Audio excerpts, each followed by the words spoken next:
Hello guys, here I am Ashok Bagda from Dr. Subhash Technical Campus, and right now I am going to discuss about natural frequency of simple spring mass system. So let's start. So before starting my lecture, let us discuss about natural frequency. So what is the natural frequency? First of all, if any system, if the external force is removed after giving an initial displacement to the system, then the system vibrates because of an internal elastic force, and such kind of vibrations are known as a free vibration. Then the frequency of such kind of vibration is known as a natural frequency. So let us consider a simple spring mass system as shown in figure. Here we consider a massless spring.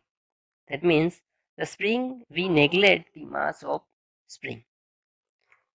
As shown in figure, the spring, there are three positions of spring.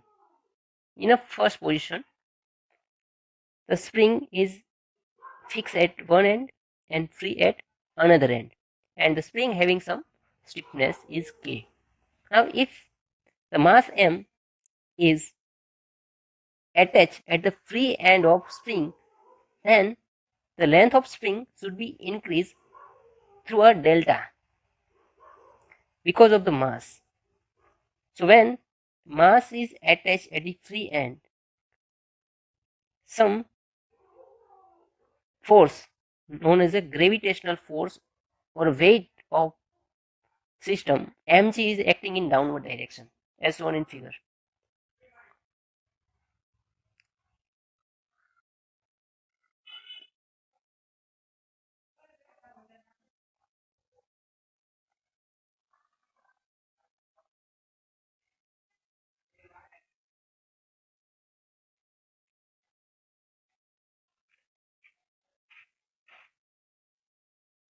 Now some spring force is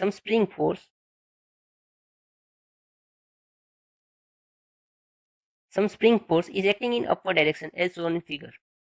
Now this spring force is nothing but it is a K delta. According to the stiffness, the spring force is K delta acting in upward direction as shown in figure. Okay. Now let us consider third position. Now if we give some initial displacement from the mean position of spring by means of some external force, then again a spring will displace from its mean position through a x. Now in such a case, mass will move in downward direction as shown in figure. So acceleration, velocity and displacement also acting in downward direction as shown in figure. Now let us consider a free body diagram. So here we consider free body diagram. So this is a free body diagram of the spring mass system. So we know that weight of the system mg is acting in downward direction here. Another force is a acceleration force. That means mass into acceleration. That means it is a inertia force. Mass into acceleration. It is inertia force acting in upward direction. And again, spring force is acting in upward direction is k into bracket x plus delta as shown in figure. Now let us consider some notation regarding the spring mass system. So here we consider K. So here there is a correction. So K is a stiffness of, so here it is not S, it is K. So K is a stiffness of spring, or we can say that it is a force required to produce a unit displacement in the direction of force or vibration. And we know that the stiffness of spring is expressed in Newton per meter. So another notation is M. So M is a mass of the system. So M is a mass of the system. M is a mass of the system. K is a stiffness of spring. M is a mass of the system. Then delta. So delta is a static deflection of spring due to the weight.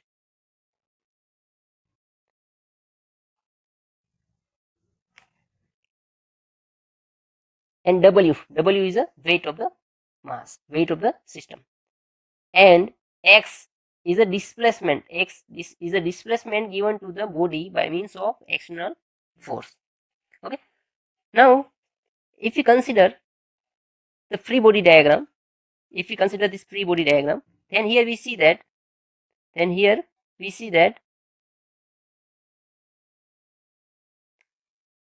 there are three kind of forces acting on the system. So first one is the inertia force.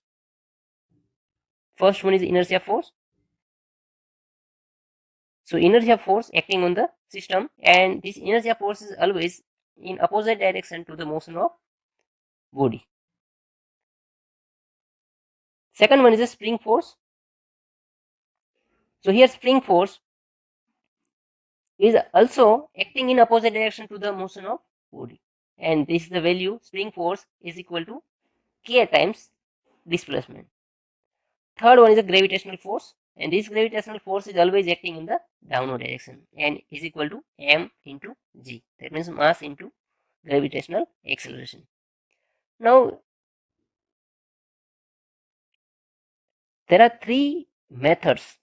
Now we can determine the natural frequency of any system, any vibrating system, by three methods. First one is the equilibrium method.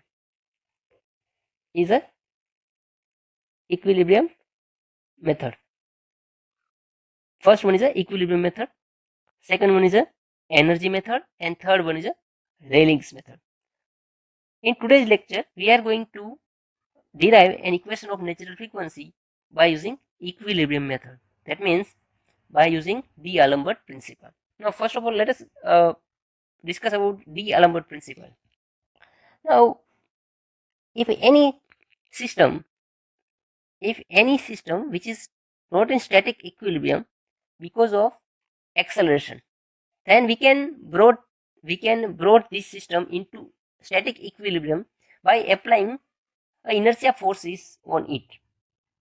So if we apply inertia force on the system, then our system will come in a static equilibrium. Okay, so according to the D'Alembert principle, so any system, we can say that in a static equilibrium, if the summation of inertia force plus the external forces acting on the system is become 0. So this is the D'Alembert principle. Now, in our case, in this free body diagram, we know that there are three types of forces acting on the system: inertia force, spring force, and gravitational force. So summation of these three forces is become 0, then we can say that our spring mass system is in equilibrium. So first of all, inertia force. So we know that the inertia force is m into x double dot, is acting in upward direction. Here x double dot is a acceleration of the mass, plus spring force. It is also acting in upward direction as shown in figure. Spring force, it is also acting in upward direction as shown in figure. So plus, we consider plus k into bracket x plus delta. So this is spring force. So here we add spring force minus mg. So gravitational force is acting in downward direction as shown in figure in a free body diagram. Gravitational force is acting in downward direction as shown in figure. So we consider minus for a downward direction is equal to 0. Now if we simplify this equation, then we get mx double dot plus kx plus k delta minus mg is equal to 0. Now as shown in figure, as shown in second position, here we can see that mg is acting in downward direction and k delta, it is a spring force acting in upward direction. So in a position 2, we can say that mg is equal to k delta. Here mg is equal to k delta. So here we can say that mg, if we put the mg is equal to k delta, then k delta will cancel. So we finally we obtain mx double dot plus kx is equal to 0. Now we again divide this whole equation by m. So we get x double dot plus k by m into x is equal to 0. So we get this equation. Now we know that fundamental equation of simple harmonic motion. So this is the fundamental equation of simple harmonic motion. X double dot plus omega n square into x is equal to 0. So here omega n is nothing but it is a natural frequency.